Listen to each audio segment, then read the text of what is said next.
I know I've said on here before, men ain't shit, and that's still true. But I think we need to talk about some of the ways that men aren't shit. Because I had an interaction yesterday that was kind of interesting. I was wrapping up a job, and where I'm at, they had another plumber. It's a commercial place I'm at. They had another plumber there doing different kind of work. He had finished up. I dude was being kind of cool. He's like, hey, dude, let me buy you a drink, blah, blah, blah. I'm in a company van. Obviously, I can't do that. And so we got on the topic of AI. And I remember how we got on this topic. It's me, him, and a bartender. A female bartender. And so it's all AI. And we got on the topic of, like, AI girlfriends, right? And AI, like, being able to, like, make people using AI. And I had brought up that it's going to be an HR nightmare if it hasn't already been. Because it's already gotten to the technology to where someone could go and make AI versions of their coworkers. And then program it to react to certain reasons. You're going to get an AI girlfriend, you're going to get a visual AI girlfriend, and you can design it to look exactly as you want. Which means you can get your AI girlfriend designed to look exactly like, some female coworker of yours, the cute little 18-year-old that you wish you could be with. Because all the guys in office buildings, a lot of guys fucking do that shit, right? And so, my issue, among many, but the biggest issue I see with that is that female coworker did not consent to having her likeness and image used for this guy's sexual fantasies. And I was like, it's going to cause a problem. To where he immediately jumps on the idea of, well, it's not really her. It's not actually happening to her. I don't see what the big deal is. Because it's not her. It's just a computer-generated thing. And I was like, but it's still her likeness. It is still someone literally creating a representation of her so that they can fucking get off to it. And he's like, well, no, it's not the same. It's not that bad. So I immediately, I was like, okay, cool. You know what? You're absolutely right. Let's say coworker of yours used the same thing, and he makes a copy of representation of you for the sole purpose so that he could get all sexual with it. So that's okay. You'd be okay with that? He's like, no, I'd fucking whoop his ass. I'd beat the fuck out of him. I'd fucking kill him. Like, but it's just it's not you. It's a copy. It's not really you. And he's like, well, that's just not acceptable. I'm like, okay. It's not acceptable. Why? Because it's still you that he's using for his material, and you don't want him to you don't want him to use you for his material, right? It's like, yeah, no, that's not right. That's not acceptable. It's equally not right, not acceptable. I said, to use someone of the opposite gender. Like, it doesn't make it okay because the victim is a woman. It doesn't make it okay because the victim doesn't have the ability to fight back. And he got all kind of fucking quiet. And the whole time we're having this conversation, I'm also glancing over at the bartender, and I can see she's kind of doing that where she's not smiling and not laughing, but she's keeping it contained. But you can see, like, she sees exactly what I'm doing, and she appreciates it. And for me, I love calling people on that type of shit anyway. And that's always the easiest way to do it with shit like that. And you can win the argument 10 times out of 10. Because the guys are always going to do that. They're going to go, no, it's not the same. She shouldn't be mad by it. Okay, cool, let's do it to you. Whoa, that's, drop down a minute there. And like, exactly. Hypocrisy is hypocrisy.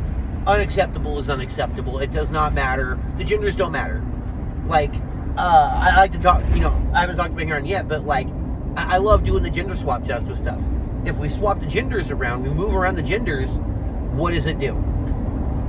If it's, a girl doing it to a guy, if it's a guy doing it to a girl, if it's a guy doing it to a guy. I love, especially when you guys like that, I can tell quickly, oh, he's, I can tell the type of guy he was. So it's really easy to be like, okay, cool. How about if it's a guy doing it to you? And it was funny too, because the speed at which he immediately changed up and didn't realize that he just walked into this own hypocrisy trap right here. He didn't realize I fucking baited him right into it. Chef's kiss. I love it. It's fucking great. But yeah, and like, it's funny because like, a lot of guys don't think about stuff like that because like, they're so stuck on the idea of like this archaic thing of like, women should be happy that I'm giving them attention. You know, like, I don't see why it's a big deal. That just means that they like her. And it's like, but you do know that it's a big deal. The problem is that you think it's acceptable because you are in a position of indirect power over this girl. Because like, we'll take the easy one. We'll take the bartender there because he was kind of flirting with her a bit. And is that, you know, yes, he does not have power over her in the sense of she doesn't work for him. He does not have direct authority over her. But he has physical power over her. If he wanted to, he could overpower her.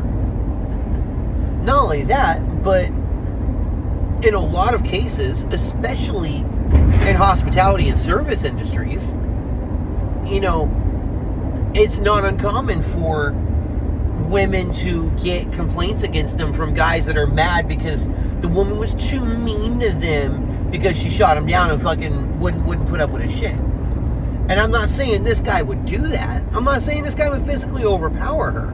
I don't know him like that. But the fact that those conditions implicitly exist, whether or not he's trying to use them. And so because those conditions implicitly exist, he may not know they exist, but I know for a fact she knows they exist. Especially because she's a bartender at a place that's kind of expensive to be at. So I guarantee you she's been told that she has to play the game. And I can guarantee you that because my mom, when I was a kid, worked for a country club. And she was a waitress there. And she definitely had to play the game. She may have also willingly played the game. That's its own separate thing. But like, there was a thing there where it was like, oh, if you want to get good tips, you need to flirt more. You let them flirt with you.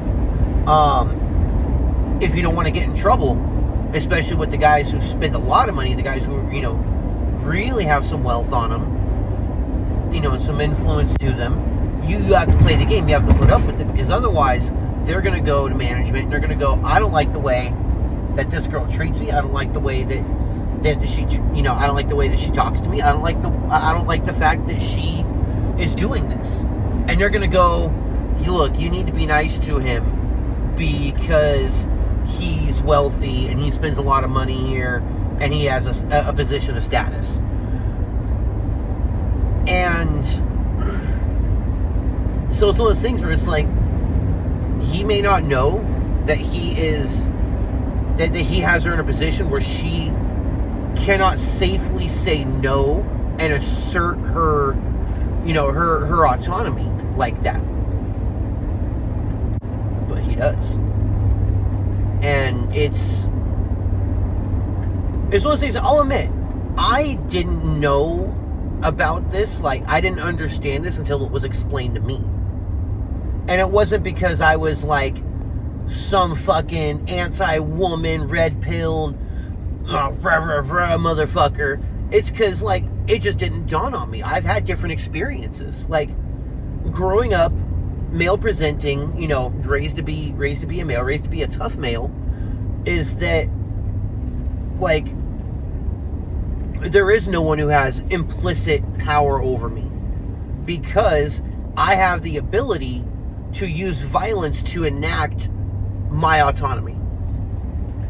And I have the ability to intimidate people. I have the ability to, especially as a masculine presenting white male, I have the ability to exert a lot more authority and a lot more unilateral control than you know, than a female, than someone who's considered to be a lesser status. And so, like, it took someone explaining it to me and being patient enough to answer my questions and kind of let me go through my holy shit moment as it all clicked into place. And so this is, in some ways, this is me doing it. Obviously, I'm not the best person to talk about this because I am, white male presenting person. But I don't know. Hopefully somebody sees this and it kind of clicks in their head, and then maybe they can find someone who has the ability to better speak on that experience.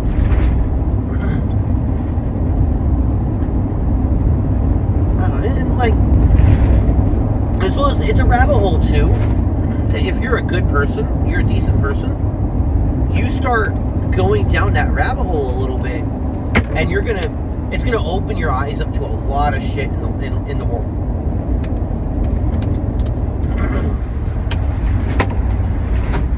Because it's just like, for a lot of people who do not have the ability to fight back, who do not have the ability to resist,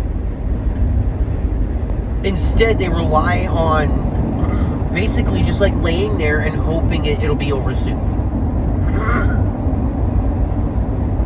And it's fucked up to put it that way, but I put it that way on purpose. Because if we imagine upper level is actual physical sexual assault, where you cannot get out of it, the only thing you can do is lay there and hope it's over soon, and do your very best to not provoke them to hurt you more than they already are. Because like, the only thing worse than, sexual assault that's just sexual in nature is sexual assault that's also him beating the ever-living fuck out of you because you're resisting. And it's sick and it's gross and it's fucked up to put it that way. But scale that down. Get a woman who is in a position where she's expected to, to give these guys the time of day. She's expected to, let them flirt with her and flirt back a little bit, and let them buy you drinks, let them get your number, put up with the comments they make, put up with the way they look at you, the way they talk to you, the way they treat you, put up with, the thinly veiled, like, threats of, I could take it if I wanted. And not only are they told to put up with it and accept it, they're then also told that, they should be flattered that it's happening to them, and it's also their fault that it's happening to them, because if they didn't want it to happen to them, they wouldn't dress a certain way or look a certain way, or have naturally ended up with body features that sick men find attractive. And it's I don't know, I do a lot of thinking about stuff, and like, I'm not the best guy in the world. I'm not going to pretend like I'm, perfect, because I'm fucking not. I make mistakes. But I do try to be cognizant of stuff like that. I try to be cognizant of, how people interact with each other, and the interactions that I have. Like, I've adopted body language specifically to make myself seem less threatening in a conversation. Especially if I'm talking to someone who's smaller than me, because I'm a big guy, or if I'm talking to a woman. Like, the last thing I want to do is make a woman feel intimidated. Because I don't want to be that, but I don't want to be that guy. I'm positive I've been that guy in the past and not realized it.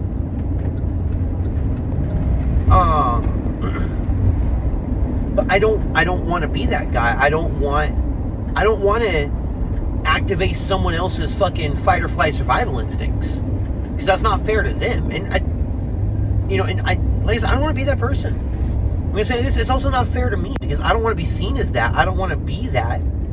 I would feel horrible, because in the times when I've been put in a position where I feel like I have to be careful so that I don't, make things worse for myself, and the microcosm of things that happens to me, I feel fucking so, like, I'm gonna say emasculated. It's not necessarily the right term I'm looking for, but like, it makes me feel like I'm lesser. It makes me feel like I'm weak. It makes me feel like I'm in danger.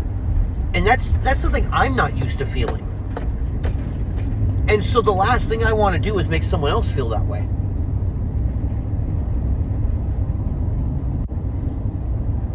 So yeah, I mean, like, some of the binary, like, a big one for me, and it's an easy one to do, I never, ever, ever, like, when I'm, especially when I'm talking to a woman I don't know, I'm never standing square to her, facing straight at her, close and over her. Once again, I'm tall, I'm 6'4", big dude, right?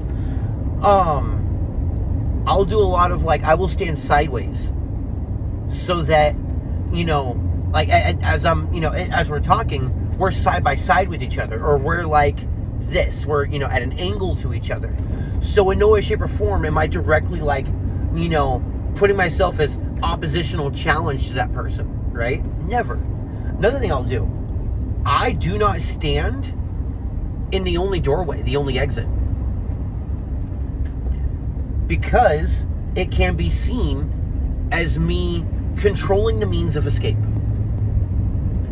I don't want to do that.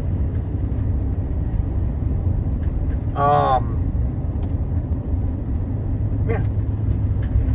And it's funny too, because like other stuff is developed from it. Like, I don't make a lot of eye contact. I really don't. There's a multitude of reasons. A lot of them is just because, like, for most guys, hardcore eye contact is a challenge. I don't want to challenge people. I don't want to fight. At least when I was a kid, I don't want to fight anymore. It's not worth it. So, like, I don't make a lot of eye contact. But, like, what women really don't like is having a fucking big ass dude fucking staring them down. So I don't do it. I also make it a point to not sit there and openly gawk at women. Like, if I'm at the bar, cute girl walks by, I might glance. I'm sure it's human nature to glance, but I'm not gonna sit there all fucking damn as she's fucking walking by. I'm not doing that. That's disrespectful as fuck. Like, that's objectifying as fuck. She doesn't deserve that. She didn't ask for that. I also make it a point, and I'm sure I've talked about this in another video, I make it a point not to bother people. Like, if I go to the bar, see a cute girl at the bar, I'm not talking to her. Her being at the bar having a drink does not entitle me to her time. Just because she's at a bar does not mean that she wants to be talked to. Yes, I know some guys are going to be like, well, bar's a social place. That's where that's supposed to happen. It's where it can happen. Doesn't mean it's where it should happen. And it doesn't mean that, like,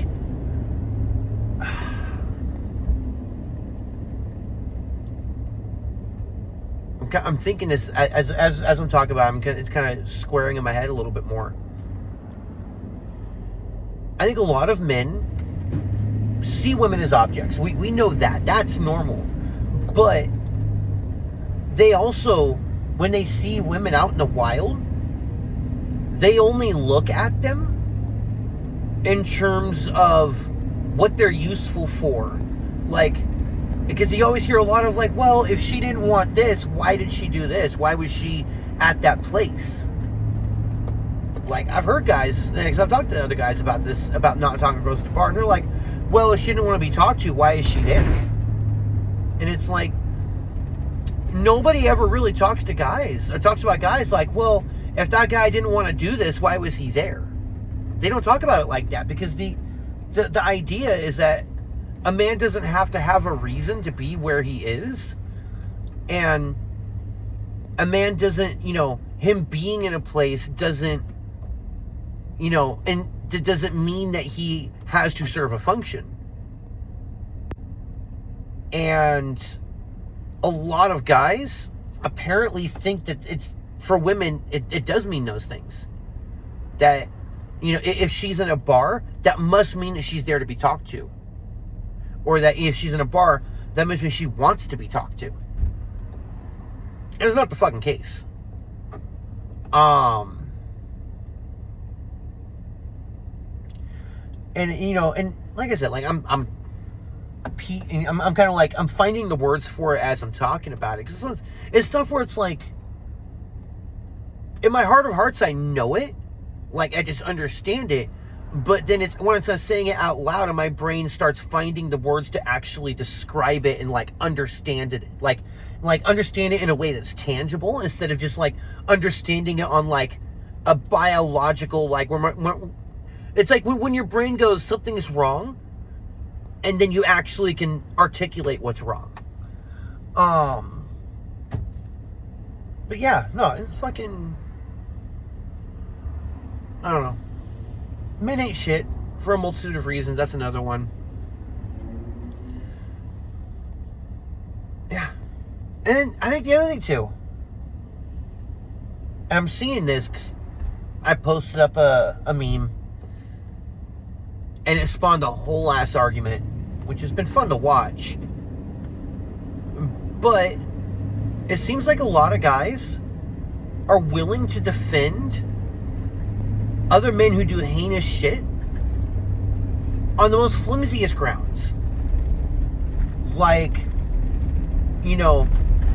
expecting there to be a certain burden of proof, and, well, there wasn't actual evidence of that, and you shouldn't say that about someone because that's a horrible accusation to make, to say that they're a rapist, to say that they're a pedophile. And it's like, there's a horrible accusation to make, you're right, but there is evidence, you're just refusing to accept it. And it's like, and this guy's saying, well, no, I don't like him, I'm not defending him. It's like, but you are. You absolutely are. And it makes no sense to me, because it's like he's defending this character. I'm going to call it a character, because it's fucking what it feels like at this point. He's defending this character as if this character is his friend or his family member, or if this character is him directly. And it's like, why are you so invested in defending this person? Because it's funny too, because he'll sit there and like, well, I'll do the easy one. We're talking about Trump. We're talking about Trump. And how Trump is a fucking pedophile. And how Trump is a rapist. Trump is a documented rapist by his own admission. Fucking. And then of course he pivots to, well, no one's saying anything about Obama, and no one's saying anything about Biden. And it's like, okay, cool. First off, there's not nearly as much fucking evidence. There's not entire files on it. And two, you're so adamant on there's no proof about Trump. There's no proof about Biden or Obama, but you're more than happy to throw them down. What's the difference? And my thing is this. I'm not saying there isn't proof about Obama and Biden. If there is, fucking try them up, string them up with everybody else. Like, it's not acceptable for anybody to do that, ever.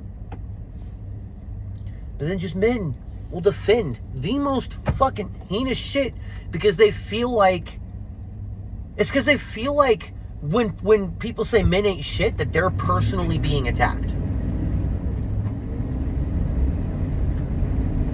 And I can tell you, for a fact, I can tell you 100% of the time, a real man who is a good quality man, who actually has good morality and good values, and is comfortable in his masculinity, and is comfortable in himself, does not get offended when someone says men ain't shit. Because he knows that doesn't apply to him. because he's a better person than that. He doesn't need to defend himself. Even better, he doesn't need to defend himself because I guarantee you the women in his life defend him. Because it's, oh, men ain't shit. Oh, men ain't shit. And they all go, well, yeah, but you know what, Mark, though? Mark's good. Mark's really good. Men ain't shit. It's kind of what I said the other day, where I said, you know, persons are cool, people suck. Some dudes are really cool. Men ain't shit. Both things could be true. I don't take offense to it. I'm very male presenting. I'll say men ain't shit all the time. Hell, my girl's a fucking man hater. It's hilarious. She's an absolute man hater. Loves me. She thinks I'm the fucking greatest. She's wrong. But that's my benefit, not hers. But yeah, I mean, doesn't bother me at all. Oh. Man ain't shit. If you hear a man saying some shit, call him on it. Every time. 100% of the time. Have fun with it. When in doubt, attack his masculinity. Attack his homophobia. You'll get the quickest confirmations on their biases and their hypocrisies. Fucking easy as hell. That's all I got. Have fun.